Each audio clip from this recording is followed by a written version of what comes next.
Barakath Yahweh, Barakath Yahweh Shah, Barakath Yahweh, Barakath Yahweh Shah, Barakath Yahweh, Barakath Yahweh Shah, Barakath Yahweh, Ba'ashem Yahweh Shah, Ba'ashem Yahweh. Double honors to the apostles and elders, a great millstone. Peace, blessings, and salutations to the hopefully elect and sincere Akian. Pushing his word, risking their lives and their freedom to do so. And Brother Mayim, coming to you with a short lesson today. Jerry Springer, the politician turned TV ringmaster, dies at 79.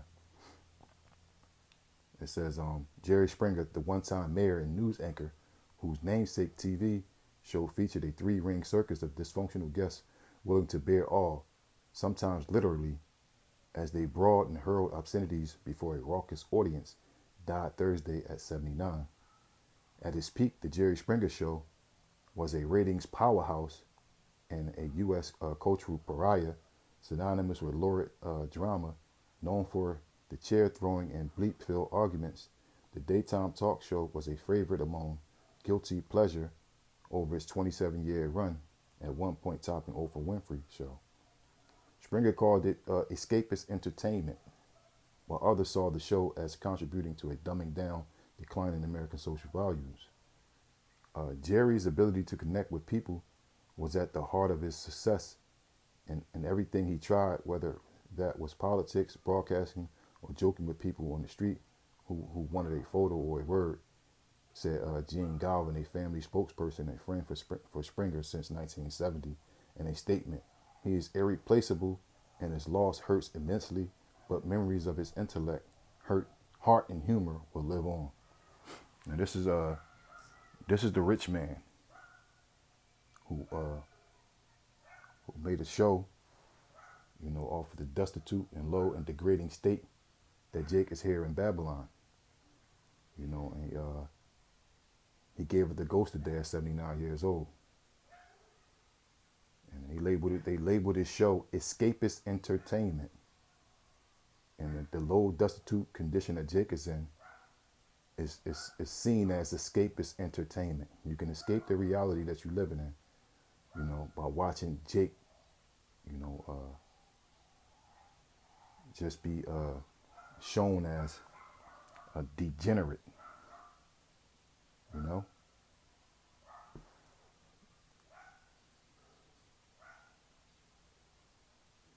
Luke 16 verse 19, there was a certain rich man which was clothed in purple and fine linen and fared sumptuously every day. And that's Esau Edom. He's in his kingdom now. He's the rich man. He's dressed in purple and fine linen, which symbolizes royalty, and fared sumptuously every day. We have rich men here who have enough money, in their account to end homelessness, to end poverty, to end all sickness and all disease, But they wouldn't give it to Jake to save their life. Verse 20, and there was a certain beggar named Lazarus, which was laid at his gate full of sores. And Lazarus, is Jake, is Israel. And in every city, every place in Babylon, the majority of Jake is through. We got our men out there who walking around with their pants hanging off their tails. You got Keisha out there, loud mouth, fake weave, fake eyelashes, just being a complete demon. We laid at the gate full of sores, right? Verse 21, and desiring to be fed with the crumbs which fell from the rich man's table. We desiring to be fed with the crumbs. We work at these little bullshit factories, trash truck drivers, city workers, Amazon mail carriers. We doing any and everything that we had to do, to be successful in this kingdom, when it's actually, we actually getting crumbs. It's just helping us to sustain ourselves, to live, to beg another day. Moreover, the dogs came and licked the sores. The dogs was other nations. They set up all kinds of shops in our communities, and they say $1 only lasts an hour in Jake's community. Moab got a Chinese stores there. Ishmael come here with his stores. You know, even even even even even dang, got a brain fart. But even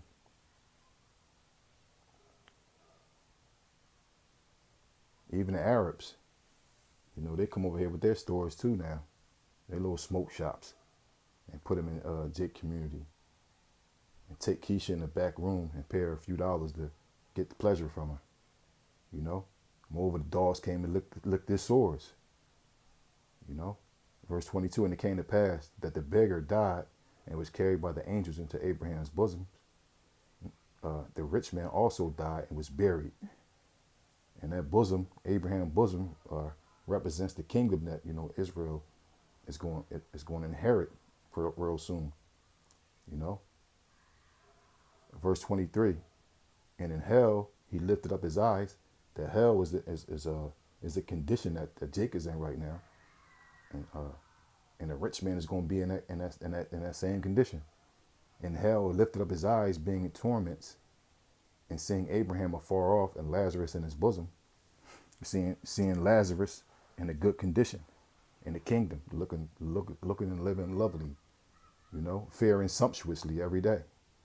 Verse 24, and he cried and said, Father Abraham, have mercy on me, and send Lazarus, that he may dip the tip of his finger in water and cool my tongue, for I am tormented in this flame.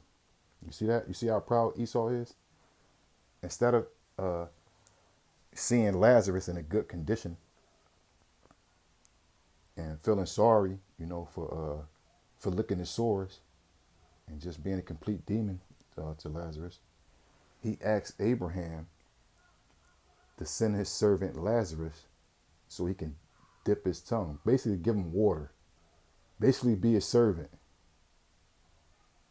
You know, even in a low state, Sleazy E is going to be proudful, man. He's never going to lose that characteristic. You know. Verse 24, read it again. And he cried and said, Father Abraham, have mercy on me, and send Lazarus, that he may dip the tip of his finger in water and cool my tongue, for I am tormented in his flame. In the same way we was tormented in this flame right now, when we working all these bullshit jobs, never getting anywhere, running in place, you know, you're going to be tormented in a low condition, you know. Verse 25, but Abraham said, Son, remember that thou in thy lifetime received thy good things, and likewise Lazarus evil things, but now he is comforted, and thou art tormented. It's funny how times change. You know, you grin when you win and you frown when you down. You know? Yeah, and the table's about to turn. You know? Esau is the end of the world, and Jacob is the beginning of it that follows. The kingdom is falling. And we see it. Call Lord Yahweh Shemiah Shah. Verse 26. And beside all this, between us and you, there is a great gulf fixed, so that they which would pass from hence to you cannot, neither can they pass to us that would come from thence. So there's no way in the world, you know, that you're going to be able to get in the same position that we're in, because there's a great gulf fixed. And even if he wanted to go through there, even if he wanted to help you out, we couldn't. And even if you wanted to come over there, you couldn't. So you ain't going to get no help. You know, you had your time to rule, and when you ruled, you ruled with a rod of iron. And we're going to rule over you with a rod of iron. You know, thus said the scriptures. So I pray and hope this lesson was edifying. Until next time, shalom.